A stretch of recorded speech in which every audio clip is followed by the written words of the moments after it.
Today I want to talk about the very anticipated sequel to Jurassic Park, and that's Jurassic World. And this one has been very, very hyped. I think a lot of people, don't think it will be any good, and a lot of people are really looking forward to it. But anyways, I've went to the theater and I saw it in 3D. I saw it, and I went on the 11th of June. So it was that one day after its premiere. So the theater wasn't packed. I went during the day in like a local theater in Stockholm. So there wasn't a lot of people there at the moment. But I'm hearing right now that it's gonna make a lot of money in the U.S. So the director of this movie was Colin Trevorrow, I think he's called. I don't really know how to say his last name, but he had done one movie before this, and that was the movie Safety Not Guaranteed, which I saw, and I found it very, very funny and sweet, and it was a very good indie sci-fi movie. It starred Jake Johnson, who also has a minor role in this movie. And talking about Jake Johnson, let's talk about the cast of Jurassic World. So, in the lead role we have, the hero role, we have Chris Pratt, of course. And wow, is he becoming one of Hollywood's biggest sweethearts right now, And I can see why, he's doing this sort of part very good. We saw it in Guardians of the Galaxy. It could be a lead in an action movie, and now they're even talking about replacing him as Indiana Jones, replacing Harrison Ford with him. And so yeah, I can see him becoming one of Hollywood's biggest right now. He is great in this movie too.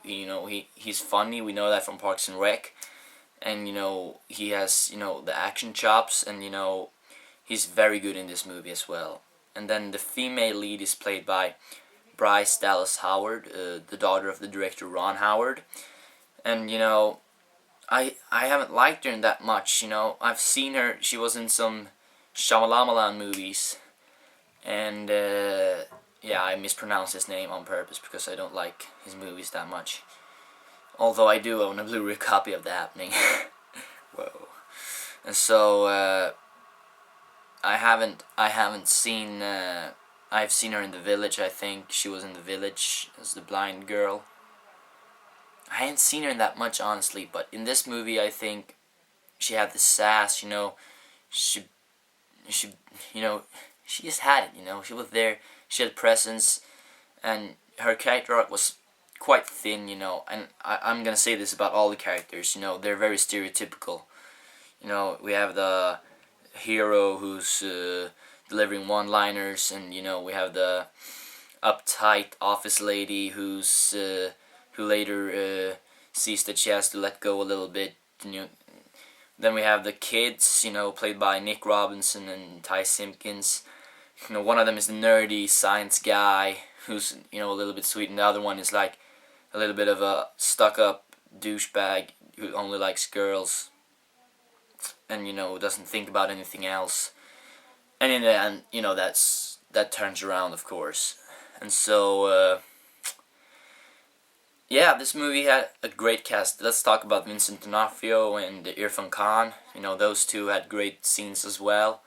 And we had Omar Sy, and we had B.D. Wong returning as Henry Wu. And all around, it's a good cast, a great cast, I'd say. And so they went terrifically right there. The movie, I think, I'm gonna give it a...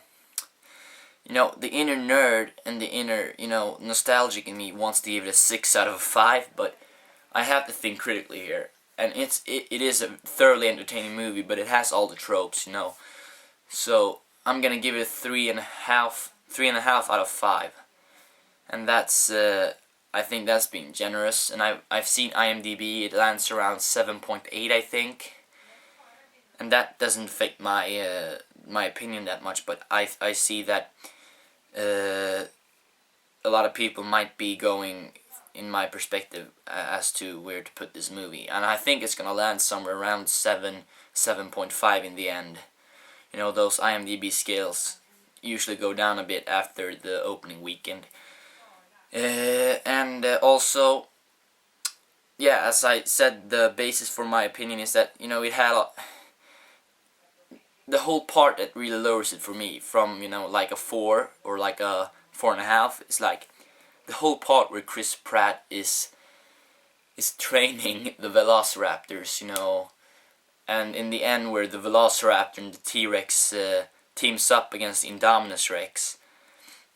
That's a cool scene. I get that, but I think it's a little bit ridiculous that, you know, they team up and they fight like a team, and then that the sea monster thing comes up and, you know, kills it. Spoiler alert. And so yeah, it could have been a little bit more thought out. They said they put a lot of time in the script, but it seems to me like that's just dinosaur ex machina to me. That's just me. And, you know, we can see that they build up the sequel, you know, with shipping off Wu with the dinosaur DNA and, you know, the T-Rex from the... I think it's the same T-Rex from the first movie that is, you know, the one that kills the Indominus Rex in the end. And so, yeah, it's a 3.5 for me. 3.5. So, hello there. I just wanted to give everyone the opportunity to get something out of this, and I always thought, since I live in Sweden and I own a lot of American Blu-rays, I get a lot of American digital copies. So today I'm going to give away actually the one that's called Unfinished Business, starring Vince Vaughn. And, you know, if you want it, you know, just say so in the comments, or, you know, like message me or something, you know. So free digital copy, come and grab it, guys.